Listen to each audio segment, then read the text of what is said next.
नमस्कार दोस्तों, मैं विजय कुमार आपका स्वागत करता हूं आपके अपने YouTube channel true and details में। दोस्तों, यह हमारा सामान्य अध्ययन का प्रैक्टिस सेट 89 होगा, जिसमें हम 25 महत्वपूर्ण प्रश्न को करवाएंगे और 25 में से आप कितने प्रश्न कर पाते हो वो कमेंट बॉक्स में हमें ज़रूर बताएं दोस्तों। और उससे पहले प्रैक्टिस सेट 88 में जो हमने आपसे सवाल पूछा था, यानी कि HW, उसका भी हम आपको जवाब बताएंगे। तो चलिए दोस्तों, शुरुआत करते हैं आज का हमारा सामान्य अध्ययन का प्रैक्टिस सेट 89, जो कि आपके रेलवे NTPC और रेलवे ग्रुप डी के लिए काफ़ी महत्वपूर्ण है दोस्तों, क्योंकि इसी लेवल के प्रश्न आपसे पूछे जाएंगे आने वाली परीक्षा में। तो चलिए शुरुआत करते हैं। हमारा पहला प्रश्न है दोस्तों, सिस्टोलिक और डायस्टोलिक शब्द का प्रयोग डैश के संदर्भ में किया जाता है। 1. रक्त धमनियों का पता लगाना। 2. रक्त प्लेटलेट्स की गिनती। 3. रक्तचाप को मापना। 4. इनमें कोई नहीं। तो इसका सही आंसर होगा दोस्तों ऑप्शन 3, रक्तचाप को मापना। सिस्टोलिक और डायस्टोलिक शब्द का प्रयोग रक्तचाप को मापने में प्रयोग में किया जाता है दोस्तों, याद रखिएगा। तो चलिए अगले प्रश्न की ओर बढ़ते हैं। निम्नलिखित में से कौन सा हार्मोन बच्चे के जन्म के बाद दूध बनने की प्रक्रिया को उत्तेजित करता है? 1. प्रोलैक्टिन। 2. प्रोजेस्टिन। 3. एंड्रोजन। 4. एस्ट्रोजन। तो इसका सही आंसर होगा दोस्तों ऑप्शन 1, प्रोलैक्टिन। याद रखिए दोस्तों, प्रोलैक्टिन। तो चलिए अगले प्रश्न की ओर बढ़ते हैं।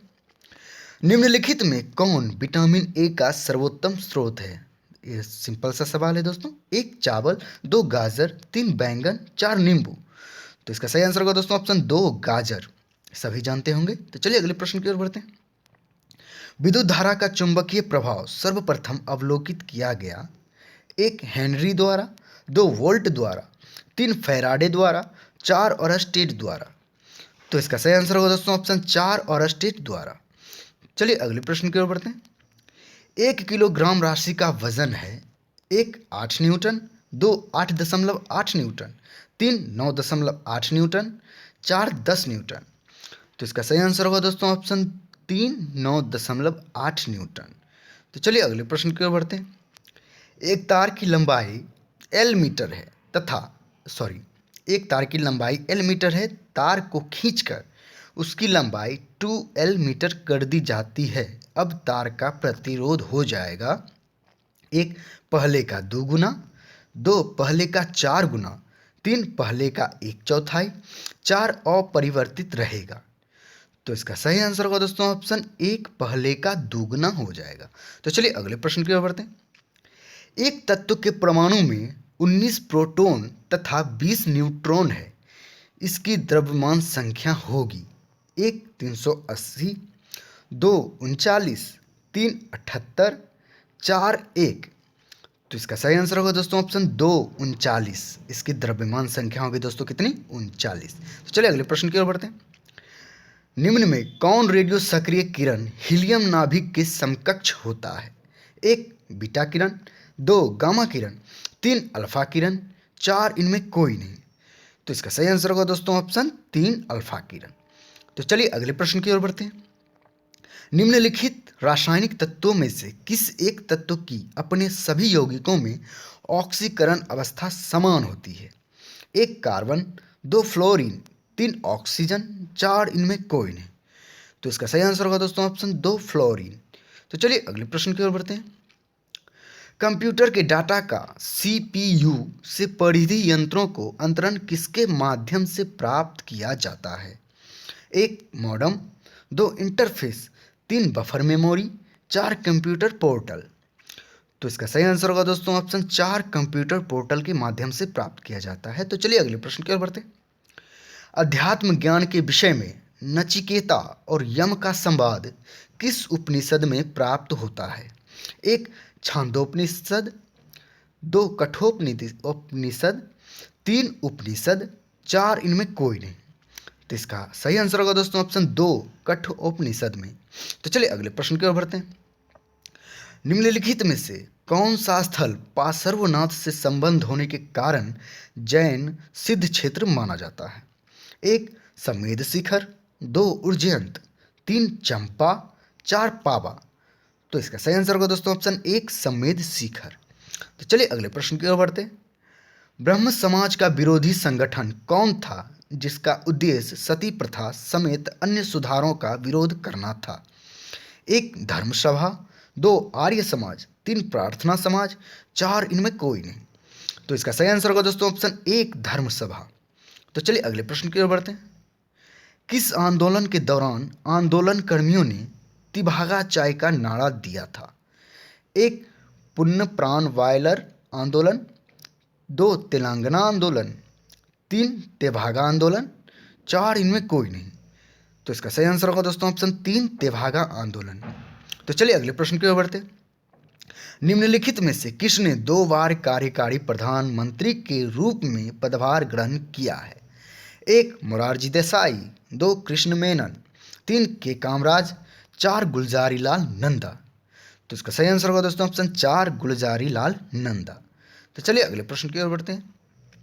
मंत्रिपरिषद व्यक्तिगत रूप से उत्तरदायी होता है?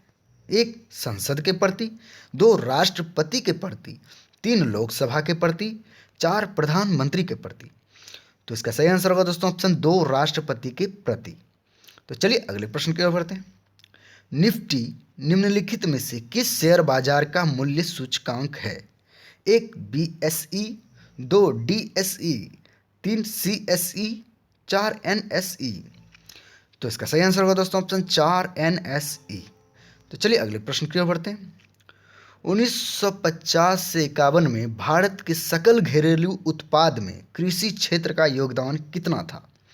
एक 45%, दो 50.55%, तीन 55.4%, चार 51.34%। तो इसका सही आंसर होगा दोस्तों ऑप्शन तीन 55.4%। तो चलिए अगले प्रश्न की ओर बढ़ते हैं। निम्न में से किन तिथियों को सूर्य की किरणें विषुवत रेखा पर सीधी पड़ती है? एक 21 मार्च 23 सितंबर, दो 22 मार्च 24 सितंबर, तीन 23 सितंबर 10 मार्च, चार इनमें कोई नहीं। तो इसका सही आंसर होगा दोस्तों ऑप्शन एक 21 मार्च 23 सितंबर को। तो चलिए अगले प्रश्न की ओर बढ़ते हैं। ग्रीनविच से 180 डिग्री मध्याह्न काल्पनिक रेखा कहलाती है? एक कर्क रेखा, दो मकर रेखा, तीन अक्षांश रेखा, चार अंतरराष्ट्रीय तिथि रेखा। तो इसका सही आंसर होगा दोस्तों ऑप्शन चार अंतरराष्ट्रीय तिथि रेखा कहलाती है। तो चलिए अगले प्रश्न की ओर बढ़ते हैं। विश्व की सबसे चौड़ी जल संधि निम्नलिखित में से कौन सा है? एक पाक जल संधि, दो बेरिंग जल संधि, तीन डेविस जल संधि, चार जिब्राल्टर जल संधि। तो इसका सही आंसर होगा दोस्तों ऑप्शन तीन डेविस जल संधि। तो चलिए अगले प्रश्न की ओर बढ़ते हैं। संरचनात्मक रूप से मेघालय क्षेत्र किसका भाग है? एक बृहत हिमालय, दो दक्कन का पठार, तीन शिवालिक पर्वतमाला, चार इनमें कोई नहीं। तो इसका सही आंसर होगा दोस्तों ऑप्शन दो दक्कन का पठार। याद रखिए दोस्तों दक्कन का पठार। तो चलिए अगले प्रश्न की ओर बढ़ते हैं।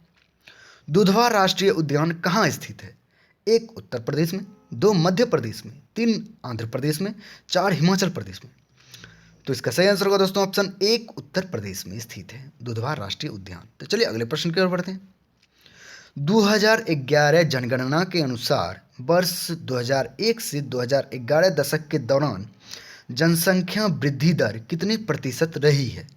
एक 17.7%, दो 17.17%, दो 17.507%, चार 17.78%। तो इसका सही आंसर होगा दोस्तों ऑप्शन एक 17.7%। तो चलिए हम आखिरी प्रश्न की ओर बढ़ते हैं। हमारा आखिरी प्रश्न, नोबेल पुरस्कार प्रतिवर्ष कहाँ बांटे जाते हैं? एक मनीला में, दो जेनेवा में, तीन न्यूयॉर्क में, चार स्टॉकहोम में। तो इसका सही आंसर होगा दोस्तों ऑप्शन चार स्टॉकहोम में। तो चलिए दोस्तों जो प्रश्न हमने आपसे पूछा था उसका जवाब आपको बताते हैं। प्रश्न था दोस्तों, सत्याग्रह आश्रम का असली नाम क्या है? हमारे जितने भी व्यूअर हैं जिन्होंने दो कमेंट किए हैं दोनों सही जवाब दिए थे। तो इसका सही जवाब होगा दोस्तों तीन साबरमती आश्रम। तो चलिए आज का जो प्रैक्टिस सेट का प्रश्न है पूछ लेते हैं आपसे। क्या प्रश्न है आपके लिए? प्रश्न है दोस्तों, निम्नलिखित में से कौन भारतीय मूल की एक प्रसिद्ध लेखक है? ऑप्शंस आपके सामने है। एक होमी जे भाभा, दो शबाना आजमी, तीन किरण देसाई। तो दोस्तों अगर इस प्रश्न का उत्तर आपको पता है तो कृपया कमेंट बॉक्स में हमें ज़रूर बताएं, और 25 में से आपने कितने प्रश्न किए हो वो भी कमेंट बॉक्स में ज़रूर बताएं दोस्तों। और आप रेलवे एनटीपीसी और रेलवे ग्रुप डी की तैयारी कर रहे हो तो ये वीडियो हमें रोज़ देखा कीजिए दोस्तों, आपके लिए फ़ायदेमंद होंगे। क्योंकि अभी तक मैंने 100 नहीं, 100 से ऊपर वीडियो डाल चुका हूँ। तो दोस्तों, अगर ये वीडियो पसंद आया होगा तो कृपया लाइक करिए, शेयर करिए और मेरे चैनल को सब्सक्राइब करके बेल आइकन को दबा दीजिए, ताकि जितने भी मैं प्रैक्टिस सेट का वीडियो डालता हूँ उसका नोटिफिकेशन सबसे पहले आपको पहुँचेगा दोस्तों, और आप अपनी तैयारी को जांच सकते हैं। तो चलिए दोस्तों, आज तक इतना ही। बहुत बहुत धन्यवाद। जय हिंद, जय भारत।